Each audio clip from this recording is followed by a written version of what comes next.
Welcome, welcome, welcome. I would like to welcome you to episode 562 of the Unpopular Podcast. This is the man, the myth, the legend, Jalen Hunter. Here at the Unpopular Podcast, I'm going to ask you to agree with me. I'm asking you to hear me out. I want to apologize for not putting out an episode on Saturday. I had an impromptu work trip that I had to do, and I was away. So I apologize. I've been a little inconsistent recently with things that have happened, but I do apologize. And get back to it. Getting back to it is the theme of the first part of this episode. Getting back to it.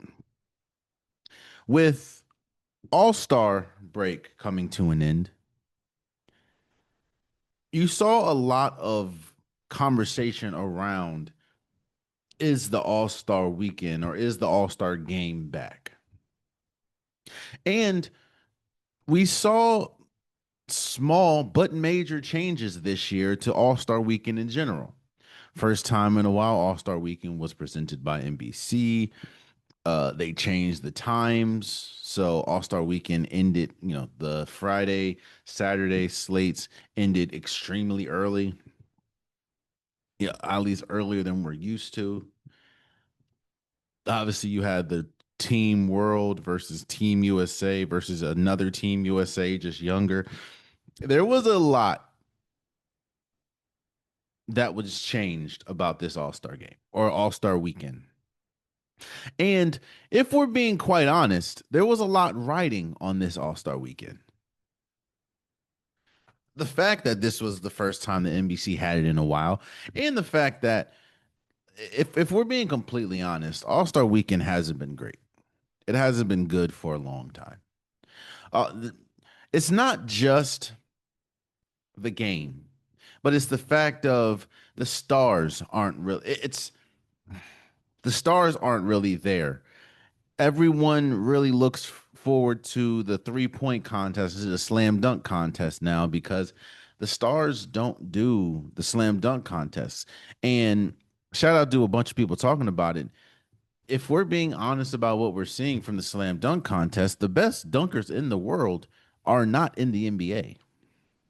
There are people that are professional dunkers compared to people in the NBA. Not saying that they're better basketball players than the NBA players, but they're professional dunkers.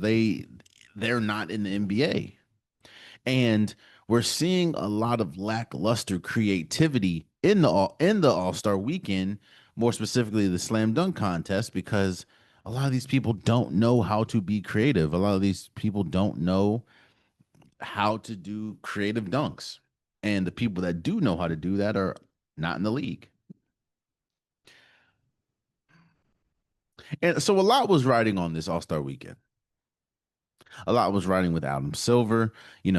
It seems like he and the committee keep trying to change the All-Star weekend instead of just going back to East versus West. It's got to be, you know, team captains, or like I said, Team World against Team uh, USA, or it's yeah, the Rising Stars versus the All Star. It's just been a lot.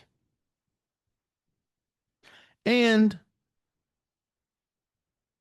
now that we're out of All Star Weekend, I can say that there were some high highs and there were some low lows. It was a mixed bag, if you will. I don't like starting with the good and then ending with the bad. I would like to leave out with the good. So let's start with the bad.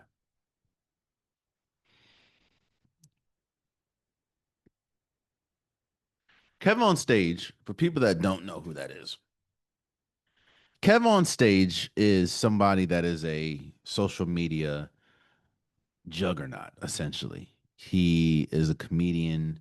He also has his own network, and he's incredibly uh tapped into the social media world and to the comedy world, and he's fantastic when it comes to marketability and when it comes to just what he does on social media. As far what he puts his hands on, it usually does well. So shout out to Kevin on stage, but he was talking about more specifically the All Star game, and he was saying essentially what we've been saying here. The game itself, All Star Weekend, didn't, or the game itself didn't necessarily kill the All Star allure, All Star feel. It's been social media. On top, yes, I understand that effort is a thing, and we'll talk about that a little bit later. But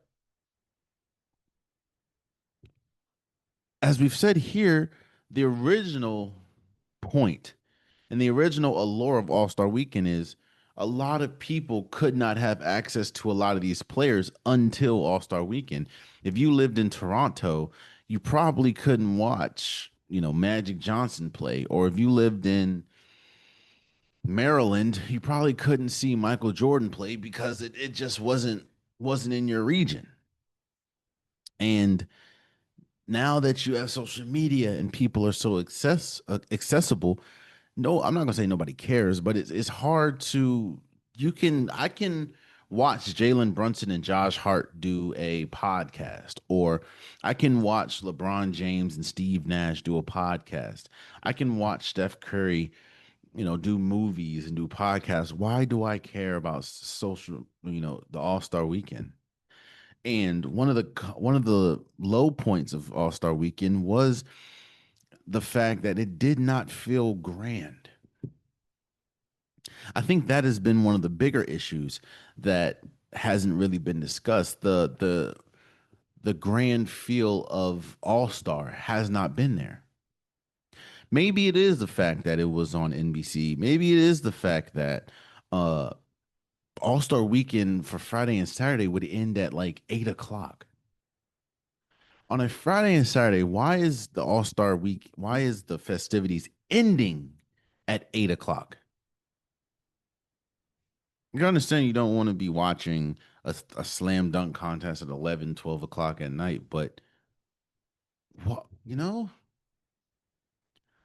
it just, it felt prime example. We're going to talk about Chelsea Gray and Unrivaled, um, and how she won this year's one-on-one tournament, which allotted her $200,000. That felt more important. That felt more star-studded than All-Star Week, the Friday or Saturday All-Star Weekend. Like, to be as someone that is a diehard basketball fan, I completely forgot about the celebrity game. I completely forgot about the Rising Stars game. And you even saw, like, we'll talk about it in a second, but it just it didn't have the luster, the allure that you would hope an All Star Weekend generates, especially an All Star Weekend that's in the new Intuit Dome, which kind of brings me to my next issue. This isn't just an NBA thing. I'm fully aware you're seeing this across the boards when it comes to tickets, whether that's NBA, NFL, wrestling is big at this right now, or big on this right now, concerts. I understand that the price for everything is going up. I understand that demand, I guess, draws for prices to rise. I get it. I fully get it. But my thing is this, and it kind of goes hand in hand with what we were talking about when the Golden State Warriors moved from Oracle Arena to what, Chase Center. Uh, there's a thing called pricing out your true fans. I understand the goal is to make money. That's the goal for all of these events, and it's to make money. But my thing is, Aren't you losing money when you're raising the prices to a point where people can't afford them anymore? Like, I know, I mean, it was on social media. The people kept talking about it. Just how many seats were empty on important during the Rising Stars Challenge, during the 3-point contest, which has been for a good number of years now the best part about All Star Weekend, or the slam dunk contest, even the All Star game. Every time you look at the stands, it was almost like a ghost town. Now I understand this is, the Intuit Dome, and it's new, it's still in California, but still,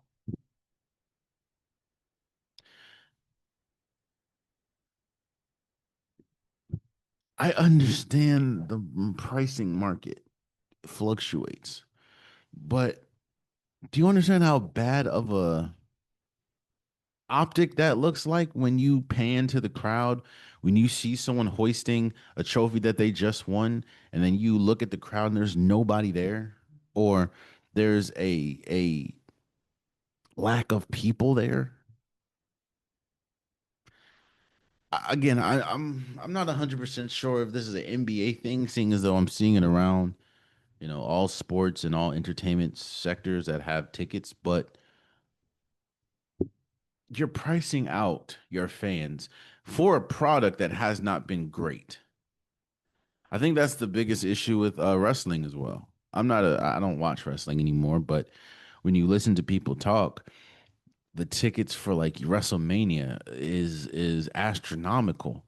The tickets for these pay-per-views, the tickets for these shows is astronomical, yet the product continues to decline.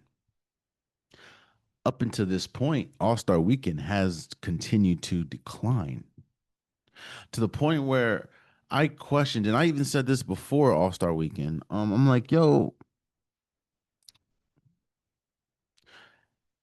when does All-Star Weekend, when does it become a point where it's not profitable anymore? Or let me say it like this, because I think I just answered my question. The question is, when does it get to a point where All Star Weekend is obsolete? When does the NBA just do away with All Star Weekend? It's like, when does the NFL do away with the Pro Bowl? And the answer is very simple: when it becomes unprofitable, even marginally. Because as much as I'm talking about this, as much as we're saying that the Friday, Saturday festivities, and honestly the Sunday festivities hasn't been great, people, albeit maybe not as much as they would hope, but people still fork over money. People still watch from streaming services. It's People are gonna want that. People understand how bad the Pro Bowl is. It's flag football now. And people still go to the games. People still watch. I'm not telling people to not watch and to not support, but I'm saying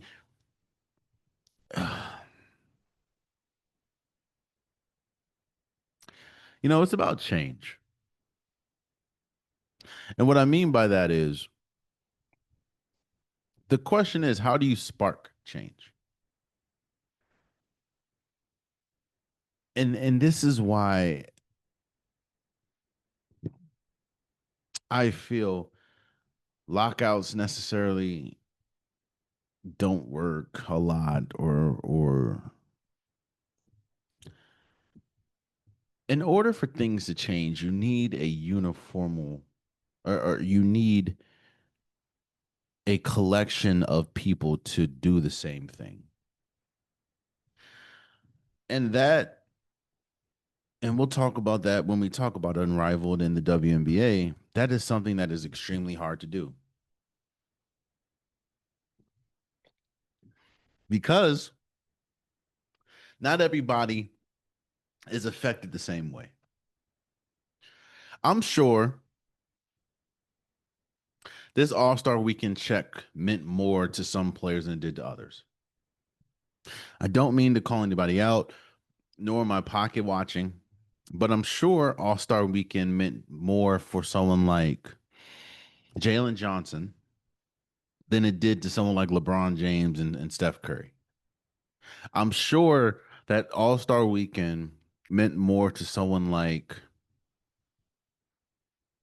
Danny Avdia than it did to someone like Anthony Edwards or Kevin Durant. So, what I mean by that is when you're asking people to uniformly act the same way for for a similar cause, it's very difficult because people don't get paid the same as others, and it's not. It doesn't. It's going to affect people more than others.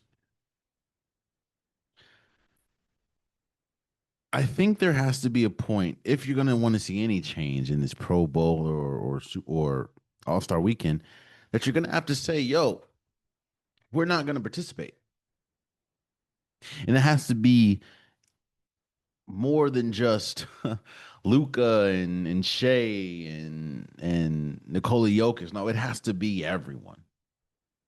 So we don't feel the need to do this anymore. And it's kind of been like that for the All Star game.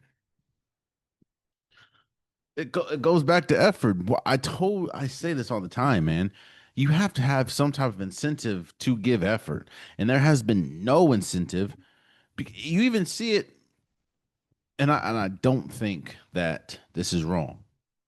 But even if you're not participating, you're still considered an all star. Steph Curry this year was not in the All Star game. He's still an all star.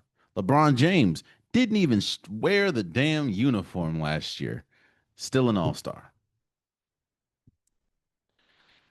That's just how it is. Giannis didn't play. Still an all star.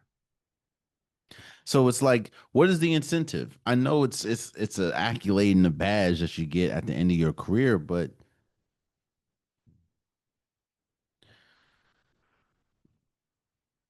all I'm saying is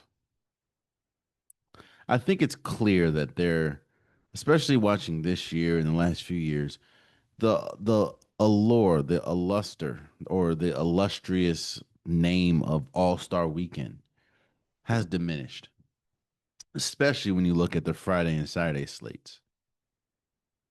The highlight of the Friday Saturday slates was Damian Lillard coming back, not playing a game this year due to a torn ACL and winning his third 3-point contest. Shout out to him.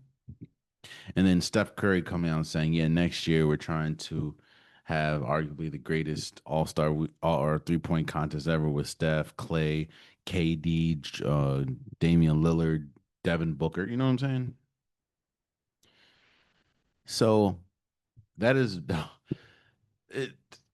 Those were some of the cons that I saw. Most of them, obviously, and there was one more, but I'll save it for now, actually. But to talk about this con, I have to now highlight the positives. The Intuit Dome did look good. Albeit nobody was in the stands. The Intuit Dome did look pretty good. Um, let's talk about the All Star game in general. Like just specifically look at the All Star game. I'm hearing a lot of people on social media praise the NBA, praise Adam Silver for quote unquote saving the All Star game. Seeing as though this year it was Stars versus Stripes versus World.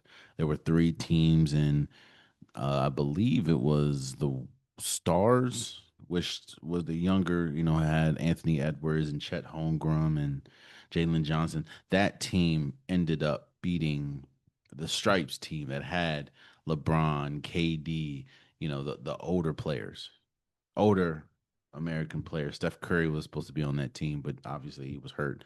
Um, Donovan Mitchell was on that team. And they also beat Team World. In fact, I don't think Team World won a game. They didn't. That had Victor Wembanyama and Alex Angoon and obviously Luca and Jokic and Shea and stuff. Jamal Murray played. And you're hearing a lot of people again praise Adam Silver for changing and saving All-Star weekend because it was, or saving the All-Star game because it was, in all intents and purposes, on life support. And you know who I think that's hilarious when I listen to it, and I think that is misleading because if we're being completely honest, I don't think it was Adam Silver that saved All Star Weekend. What saved All Star Weekend is care, motivation. And to be honest with you, if we're going to point out a singular person, the person that I think really saved All Star Weekend was Victor Wembanyama. Now, hear me out. One thing that I say on this podcast a lot is if you want something to grow, if you want something to flourish, the people that's involved have to care enough for it to grow and flourish. You can't ensure the lively span or the livelihood or the lifespan of a product if the person that you need to sell it doesn't care about it. And it goes back to what I said earlier. Why, if there's no incentive, what is the incentive? I guess I'll ask the audience. What is the incentives for the All-Star weekend? What is the goal for the players wise? As a player, what incentive do I have to care about an All-Star game? What incentives do I have to play hard in an All-Star game? If I don't get paid for it, if it does essentially nothing for me because I can build my own platform, what does the All-Star game do for me? Obviously, you have brands and deals and stuff that you do, and but I can do that on my own time. So I ask again, what incentive does the All-Star game have for me outside of it saying that I'm an X time All-Star? I'm a this time, that time All-Star, which we've seen people make it to the Hall of Fame that have one, maybe even no, excuse me, All-Star appearances. Doesn't take away from how great you are. You see people that have one All Star appearance that's been in the NBA or that's in the Hall of Fame compared to someone that has 10 or 11 that's still trying to get in. Doesn't really matter.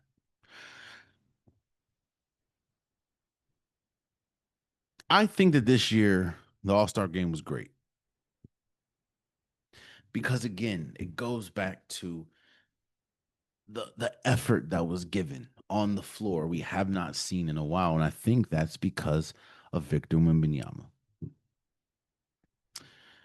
Last year, I think it was Victor Wembanyama's first All Star game, and he played hard as hell. He played like he wanted to win, and I respect that. And he was even distraught when they lost. Like he was looking around like, what are we doing? We're not taking this seriously. You got Luka Doncic shooting full court shots. You got Luka or Jokic doing full court bounce passes. Like, what are we doing? And when somebody of that stature, I understand that he's still new to the league, but he will be the budding face of the league moving forward. When someone like that walks into an all-star game and you're looking like, okay, is this going to be the norm? Is this going to be what we usually do? Or is this going to be something different? Are we going to try hard today? And then one of the top players is trying hella hard and really trying to win. It's a ripple effect. Now you would think that it would be someone like a LeBron, someone like a KD that would have to do that, but no. The ripple effect started with Victor Wembanyama, then it trickled down to the eventual All-Star MVP and Anthony Edwards. Anthony Edwards started hooping. And then you just saw effort. Pride might have went into it too, because again, all you're hearing is it's an international game now, and some of the best players, most of the top players are international. Which let me put a pin on the positive, which I had to go back to the negative. Yo, I get it, man. Injuries play a huge part. I understand that. And I understand that not everyone was healthy. But you're promoting something that essentially we didn't get. If you really want to be honest, we're promoting the best of Team USA versus the best of Team World. And that's not what we got because we didn't see Steph Curry play. We didn't see Luka Doncic play. We didn't see Jokic play. We didn't see Giannis play. We didn't see Shea Gilgeous-Alexander play. Now that I'm really sitting here thinking about it, I don't think I saw this is just Shea Gilgeous-Alexander at all All Star Weekend.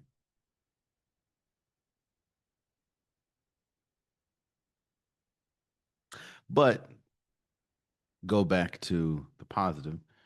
You tr- Adam Silver.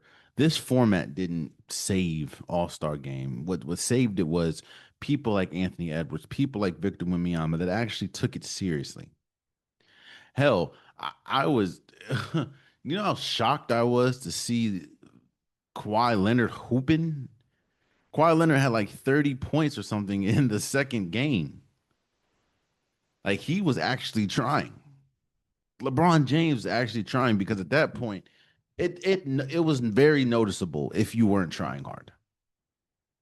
Like if you weren't trying to win, it was very noticeable compared to the people that were trying to win. Like you can tell Victor Wembanyama was trying to win. You can tell Anthony Edwards was trying to win. You can tell that Kawhi Leonard was trying to win. Donovan Mitchell was trying to win. Tyrese Maxey was trying to win. You can tell that those players. It's going to take the stars of today and tomorrow to really care about this for it to grow, and that's what we saw this year.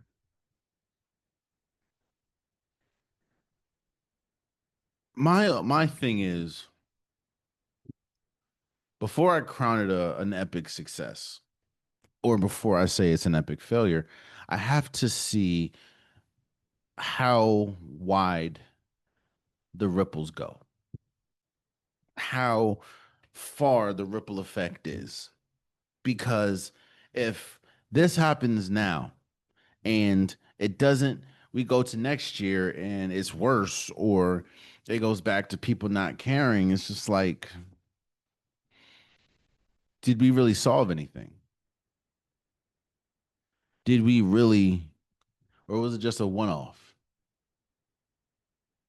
Or you go to All Star Weekend and they change the format yet again to maybe East versus West, which I think that when you're hearing a lot of people talk, I don't see an issue with that, even though most of the stars on the Western Conference, but you're still getting the stars there. I don't know, man. Um, but I will say that at least the All Star game, in my opinion, or the All Star games was a success. I think the formatting could have been better because people are saying, yo, the stars blew out the stripes, which is the younger stars blew out the older team at the end for the championship. I'm like, wasn't the team the older team in there for three straight games? It was like Team World versus the Team Stars, and then Team Stars versus Team Stripes, then Team Stripes versus Team World, then Team Stars versus Team Stripes again. How the hell did the older team, the Kevin Durant, Kawhi Leonard, LeBron James team, have to play three games in a row? Like, make that make sense. So of course, the younger stars that ain't played since game one, probably a whole hour, hour and a half, that just sit down watching, and they're younger, they're gonna be more, you know, upbeat. Another thing. Yo, some of the in between games, like the rap battle or something that we saw, I don't know, man. I don't know. I just feel like it's not needed, but shout out to them. Shout out to the stars, young stars for winning and Devin Booker. That's what I kept saying. They're like, shout out to the young stars and Devin Booker because he was pretty much the OG of the team. Because they had like Scotty Barnes and I think Cade was on that team. You know, I think we're gonna have to see. We're gonna have to see if this is sustainable. And the only way that it is sustainable goes back to effort. So we'll see. Speaking of effort,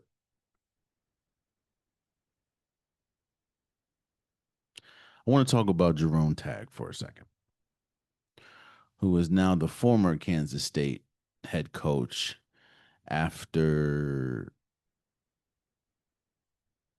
the team lost to, who did they lose to? Cincinnati. They lost to Cincinnati by like 40 points or something. And Jerome Tag, who was the head coach, goes on to just eviscerate the team, saying, this is embarrassing for the organization, for the school, and I'm embarrassed. And there's a lot of those players that don't deserve to wear the jersey, and there's a lot of the players that won't be wearing the jersey next year. And he just went scorched earth on this team. And um yeah, they lost to Cincinnati 91-62. Um, and he was fired. I think they played a game. They played Kansas or somebody the very next game, and you know he meant business because they took the names off the back of the jerseys. They just wore regular jerseys.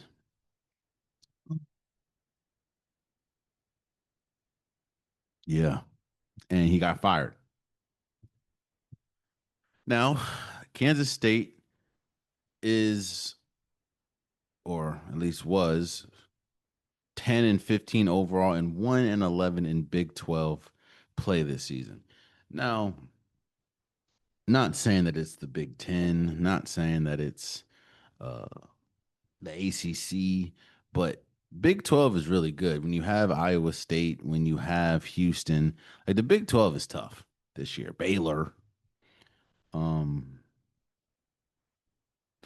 but I think this situation shows a major problem in college basketball.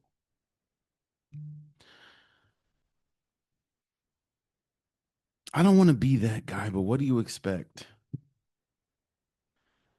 You have a coach, and from all intents and purposes, Jerome Tag is a old school coach with an old school mentality, and I understand that a lot of those principles, a lot of those old school coaches aren't really. It's hard to coach with those tactics, but you fire him essentially.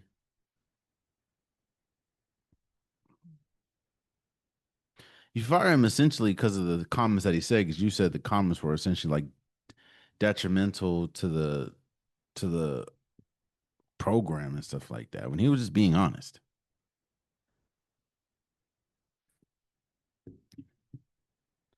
and now they're probably about to be in a legal battle because you fired him. He ain't do nothing wrong. He just called out his team after losing by 30 points to a Cincinnati. It ain't like it was 30 points to UConn or 30 points to Houston. It was 30 points to Cincinnati. I don't feel he did anything wrong. He just called out his team. We've seen that several times.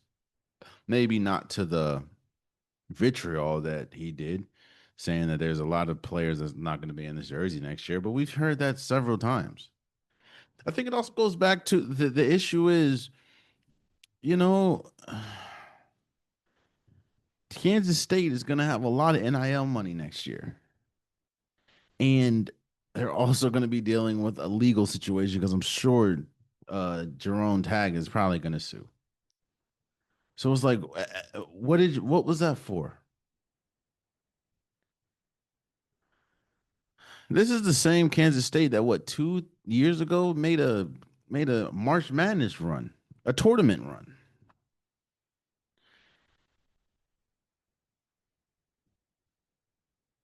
I think that one of the biggest issues in this situation is it shows other coaches around the college, or it confirms to coaches around the college basketball sphere that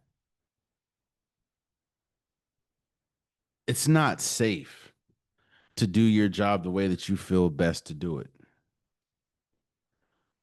A lot of this, a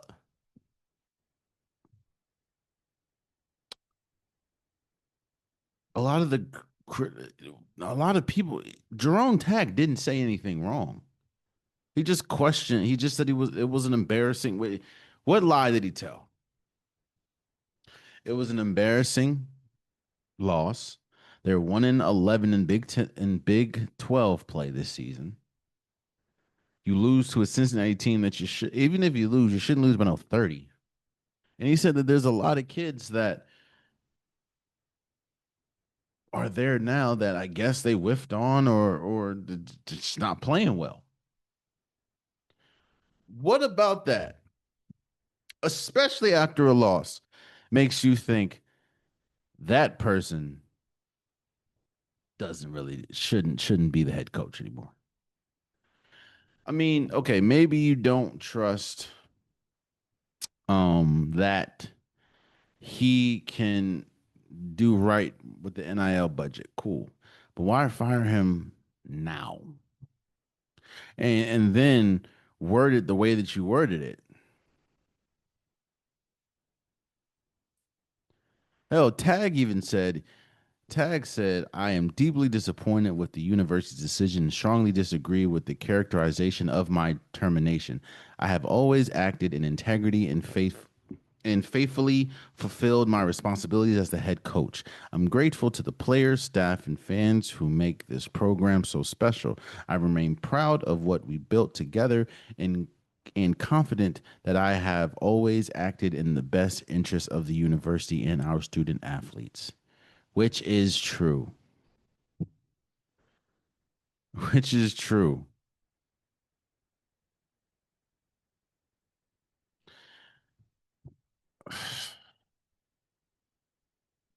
The who said this? The AD Glenn Taylor said this was a decision that was made in the best interest of our university and men's basketball program. Recent public comments and conduct, in addition to the program's overall direction, have not aligned with K State standards for supporting student athletes and representing the university. We wish Coach Tag and his family all the best moving forward. Again, context matters, bro. You just lost by 30 to a Cincinnati team. No offense to Cincinnati, but you're not supposed to be losing to no Cincinnati by 30. All he said was that was embarrassing. I'm embarrassed. There's players here that should be embarrassed. There's players here that aren't won't be wearing this jersey next year. What did he say that was embarrassing to the team? And when you say recent public comments and conduct, in addition to the program's overall direction, have not aligned with K State standards for supporting student athletes and representing the university.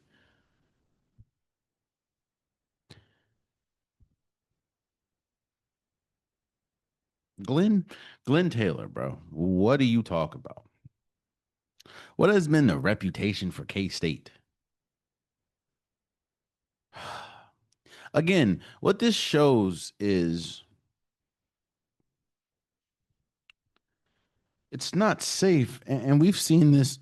We've seen this far too many times as of recent. It's not safe being a college basketball coach, being a college coach, especially a college coach that kind of leans on um, old fashioned ideologies and old fashioned ways of coaching and teaching because people are not receptive to that anymore. And as unfortunate as it is, bro, we've seen people like, was it the playoffs? Tony Dungy. We've seen homie from Oklahoma State for a while. Like we've seen people, or yeah, we've seen people that have lashed out. Roy Williams used to do that. What's the dude's name? Uh, Hurley from UConn. He just did that, bro. He be cursing the at the reporters. Oh, but I guess because they're winning. I feel like there's going to definitely be a legal battle in their hands, and it's just Jerome Tag didn't do anything wrong, and I think he knows that, which is why I don't understand why the yeah. We'll see, I guess. Speaking of we'll see,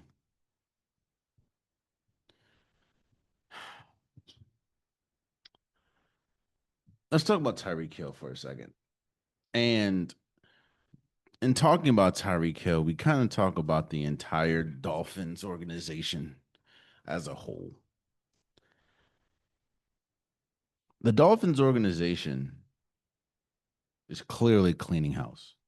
When you see them release pretty much all of their wide receivers, when you see them release someone like Bradley Chubb, and now they're going to make a decision about Tua, which we kind of all guessed that he's not going to be the starting quarterback for this team next year. It's clearly time for them to go into a new direction. And I think that a lot of players that got or that's on that team will help in a lot of different situations. Like I think Bradley Chubb still has, some juice in the tank, and I think he'll be a great pass rusher for somebody. What's his name? Nikhil Hines. I think he's going to be great at the wide receiver position. I think he's good. He'd be a good second or third option on a team. But Tyreek Hill was drafted 10 years ago, 2016. He went to West Alabama. Wait a second. Tyreek Hill is 31 years old? Wow. Wow. It didn't seem like that. But Tyreek Hill is coming off a gruesome injury, gruesome leg injury. And you're hearing that he can still be a game changer for a lot of teams, and maybe he should go back to Kansas City. Maybe he should go to Buffalo. Maybe he should go to Baltimore. Tyreek, I believe that Tyreek Hill is probably a Hall of Famer. When we talk about speed along with catchability, I mean, if you look at his career, he has 819 receptions, 11,363 yards, 83 touchdowns. And that's just receiving. He also has 114 carries for 819 yards and 7 rushing touchdowns. And in his entire career, a 10-year span, he's only fumbled the ball 5 times, and out of those 5 fumbles, he's only lost 2 of them. In all intents and purposes, oh, he's a Super Bowl champion. Like in all intents and purposes, I think that Tyreek Hill is a Super Bowl. I mean, is a Hall of Famer.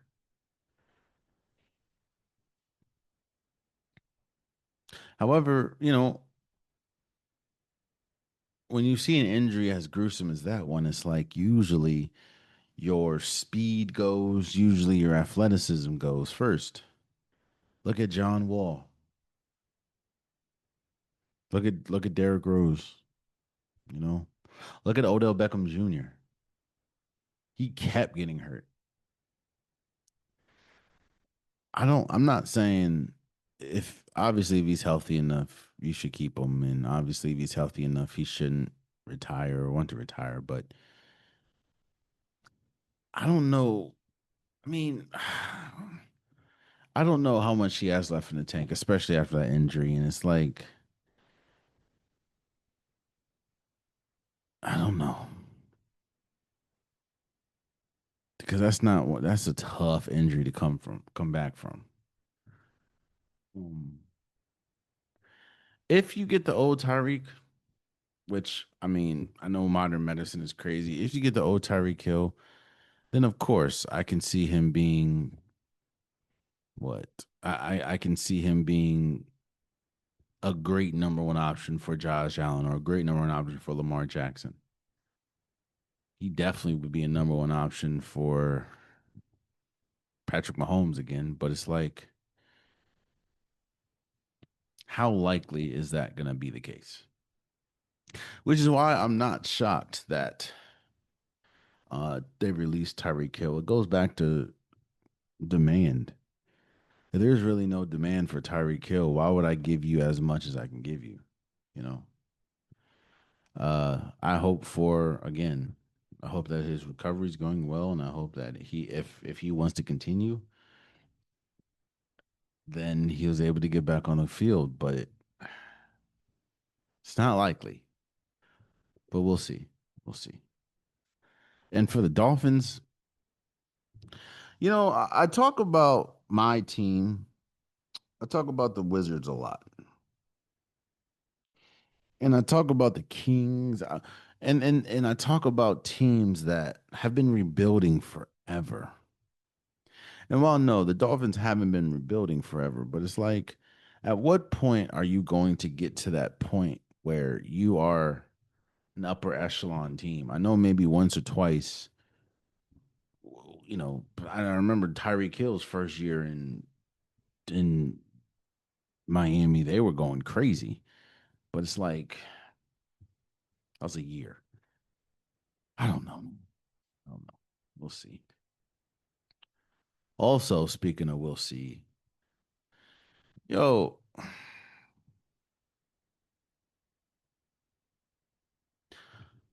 Ronda Rousey is one of the greatest UFC fighters we've ever seen. I don't know if she is in it already, but she will most definitely be enshrined in the UFC Hall of Fame one day if she's not already in it. There was a good portion where she dominated the women's division in UFC. There was She was almost as close to a household name as someone like Triple G was, or someone like John Bones Jones was. You can argue the reign. I think that Amanda Nunes probably had a bigger reign than Ronda Rousey, but when you talk about just sheer dominance at their height, there wasn't too many women ever in the UFC that can rival the dominance of Ronda Rousey when she was at her height. Huh. The issue is she has not been at her height. I mean, her last fight, if I'm not mistaken, in the UFC was in 2016. I don't know if we're doing math here, guys, but that was 10 years ago. And even her last two fights, she ain't look great at all. To the point where she had to go over to wrestling. It wasn't great. Oh yeah, she was. She retired in 2016 and was the first female fighter inducted into the UFC Hall of Fame in 2018. Well, the reason why we're talking about Ronda Rousey now is because she is unretiring and set to box Gina Carrero on Netflix. Now, here's my thing. I am all for doing what you want, you know? I am all for if you want to make an epic comeback. We've seen successful comebacks before, right? And I think that you shouldn't be put in a box that somebody else put you in. And I guess that's essentially what I'm doing. I'm putting Ronda Rousey, I'm putting someone like Tyreek Hill in a box. But Ronda Rousey ain't, I don't know. I don't, she could win. She could win. Who knows?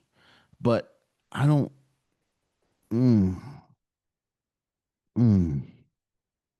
You're 39 years old. Your last two fights 10 years ago when you were 29 didn't look good. When you were, oof. And I remember her getting whooped by that. I forgot that lady's name that kicked her in the face. And then she tried to fight somebody else and it was just bad.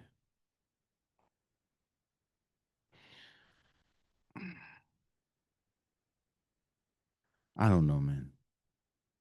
It just doesn't seem like the. Ugh.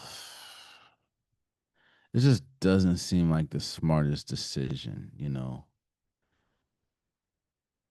And if I'm thinking about it, what happened to that boxing match that Ronda Rousey was supposed to be doing that she was promoting or and trying to do? What happened to that? Did she win? I know she ain't win.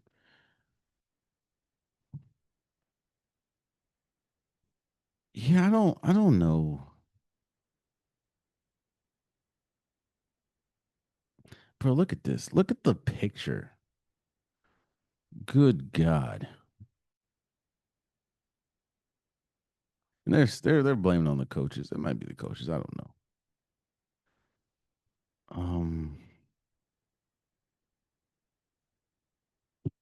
I mean, we're talking about this in real time. I don't think this is smart for Ronda Rousey. She didn't look good her last two fights 10 years ago. She hasn't. I don't know what she's been. She didn't even. I don't know. And even the lady Gina Carrero, bro. They have a combined 26 years away from the game. Ronda Rousey 10. I guess Carrero 16. What are we doing, bro? Like if this is a money grab, there's just some things that just don't need to be a thing. I don't know, man. Again, I wish everyone the best of luck, but all right, I guess. I guess. Hope nobody get hurt.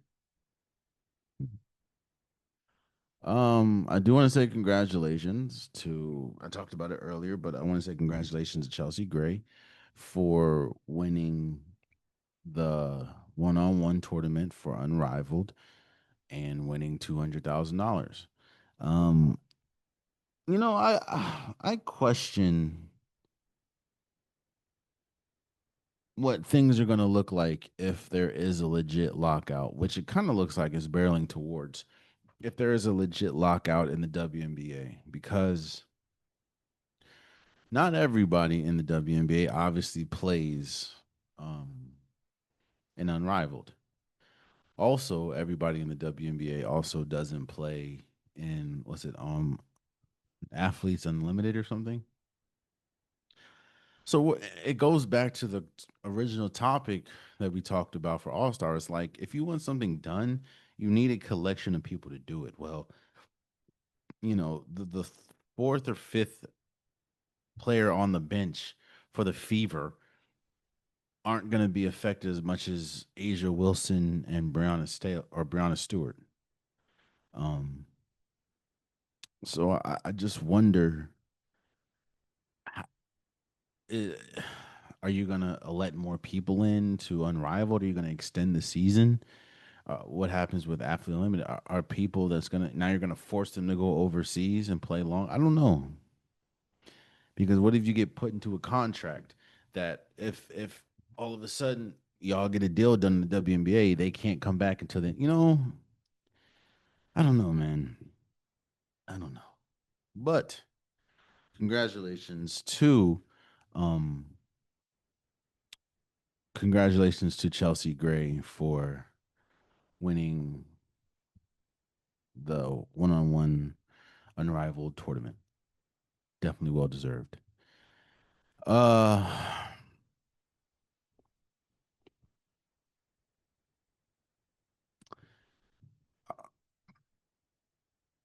I'm gonna talk about this for a little bit. I'm gonna be as vague as possible because I don't want this to be a political thing, or I don't want this. I want to separate that. But it looks like Stephen A. Smith is legit serious about running for president soon, or possibly running for president at some point. Uh, he did an interview, I believe it was Good Morning America or something like that, or CBS in the morning or something, and was essentially saying what America would look like if he was the president and stuff. I know that the person that's in charge now has kind of changed the way that we looked at the presidency, but in the best way possible, in a more relatable way.